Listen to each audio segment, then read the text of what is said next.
Mandela ने कहा नहीं। उन्होंने एक पीस और रिकॉन्सिलेशन कमीशन गठित करने का सुझाव दिया। ये पीस एंड रिकॉन्सिलेशन कमीशन गठित होगा और उस कमीशन को साक्षी रखकर आप अपनी भूल स्वीकार कर लीजिए। आप अगर कन्फेस कर लेते हैं कि हमने किया, आपको माफी मिल जाएगी। आप अपने अपराध को कन्फेस कीजिए और आपको माफी मिल जाएगी। और दूसरा, श्वेत लोगों के आश्वासन देने के लिए उन्होंने यह भी कहा कि आगामी 10 वर्षों तक उद्योगों का राष्ट्रीयकरण नहीं किया जाएगा। इतना ही नहीं, क्योंकि आर्थिक नाकेबंदी ऑस्ट्रेलिया सरकार के अगस्त में लाई गई थी, तो इस कारण से ऑस्ट्रेलिया सरकार कर्ज के भार से दब गई थी। समझ रहे हो कि नहीं? राष्ट्रीय कर्ज बहुत ज्यादा हो गया था। जो ऑस्ट्रेलिया नहीं, स्विस सरकार, जो मतलब स्विस सरकार के अगस्त में तो आर्थिक नाकेबंदी बहुत सारे देशों ने लाई हुई थी, तो पिछले 2 दशकों से वो नाकेबंदी का सामना कर रहे थे, तो उनकी इकोनॉमी तो काफी खराब हो गई थी। तो वो बहुत सारे कर्ज के शिकार हो गए थे। तो कर्ज के शिकार होने के बाद भी जो स्विस सरकार गठित हुई, स्विस सरकार ने उसे स्वीकार कर लिया कि जो कर्ज आपका है वो कर्ज हम ले लेते हैं। मतलब ऑस्ट्रेलिया सरकार ने स्विस सरकार की कर्ज को भी एक्सेप्ट कर लिया। तो कुल मिलाकर तुम देखो, इस बात की आलोचना भी होती है। आलोचना ये होती है कि भले ही सरकार में परिवर्तन हो गया, परंतु दक्षिण अफ्रीका की सामाजिक संरचना में कोई मौलिक परिवर्तन नहीं हो सका, क्योंकि अभी भी महत्वपूर्ण उद्योगों पर श्वेत पूंजीपतियों का नियंत्रण बना रह गया। श्वेत कुलीनों का गर्व नहीं तोड़ा जा सका, और जो कुछ अश्वेत सत्ता में आए वो भी श्वेत की तरह व्यवहार करते हुए अपने आप को रिच बनाने का प्रयास किया, जिस कारण से भ्रष्टाचार को प्रोत्साहन मिला। मेरी बात समझ रहे हो? नेल्सन मंडेला केवल 5 वर्ष रहे और उसके बाद उन्होंने सत्ता सुपुर्द कर दी अपने उत्तराधिकारी को। अभी रामफोसा आया है, देख ही रहे हो।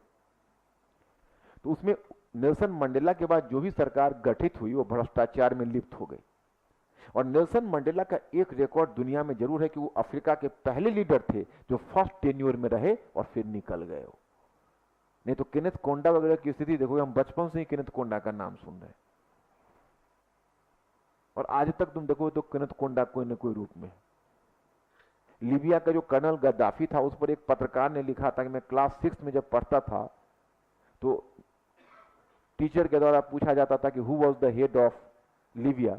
At that time, I used to answer the question, it is Colonel Gaddafi. And today, while I am doing PhD, but still I am compelled to write Colonel Gaddafi as the head of Libya. तो एक बार जो जाता था वो गद्दी छोड़ता नहीं था, Africa का रिकॉर्ड नहीं था। लेकिन नेल्सन मंडेला एक टेन्योर के बाद निकल गए, ये अपने आप में बहुत बड़ी चीज है। उनको उत्तराधिकारी आए, वो कुछ ऐसा नहीं किया। तो साउथ अफ्रीका में आज भी प्रॉब्लम बना हुआ है। तो एक आलोचना, अब पीस और रिकॉन्सिलेशन कमीशन पर 2 विचार उभर कर आता है।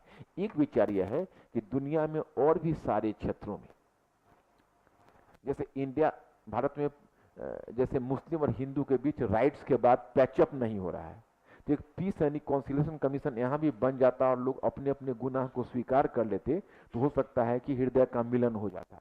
श्रीलंका में जाफना में वहां की जो सिंगली सरकार है वो इसलिए पावर नहीं दे रही तमिल लोगों को कि उसे लगता है कि जिस दिन तमिल पूरे पावर में आ जाएंगे उस दिन सिंगलियों का दमन करेंगे और वह बदला लेंगे जो 1983 के दंगे में तमिलों के अगेंस्ट में किया गया था। तो वहां भी सुझाव दिया जाता है कि श्रीलंका में भी एक पीस एंड रिकॉन्सिलेशन कमीशन बने साउथ अफ्रीका के मॉडल पर, और जिसमें वो सिंगली लोग अपने अपराध को स्वीकार कर ले जो 1983 के दंगे के लिए उत्तरदायी रहे थे।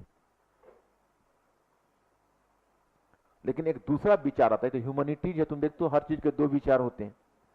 तो एक दूसरा विचार आता है कि नहीं, यह एक वाइज स्टेप नहीं होगा, क्योंकि ऐसी स्थिति में माना जाता है कि पीस एंड रिकॉन्सिलेशन कमीशन जैसी चीज होती है वो कोई फंडामेंटल चेंज नहीं लाता है। जो भी चेंज लाता है वह एक निरंतरता ही बनाए रखता है। तो इसमें जो मुख्य रूप से गुनाहगार हैं और जो डोमिनेंट क्लास है, वो डोमिनेंट क्लास प्रभावी बनी रह जाती है और कोई मूल रूप से परिवर्तन नहीं आ पाता है। तो दूसरा विचार इस कदम की आलोचना करता है। और दूसरे विचार का तो यहां तक कहना है, अगर नेल्सन मंडेला ने इस प्रकार का कदम नहीं उठाया होता तो वास्तव में श्वेतों का गर्व साउथ अफ्रीका में टूट गया होता, परंतु उनके कॉम्प्रोमाइजिंग या समझौतावादी नीति के कारण आज भी अपार्थाइड नीति औपचारिक रूप में समाप्त हो गया है, परंतु साउथ अफ्रीका के समाज में व्यवहारिक रूप में आज भी श्वेतों का दबदबा कायम है।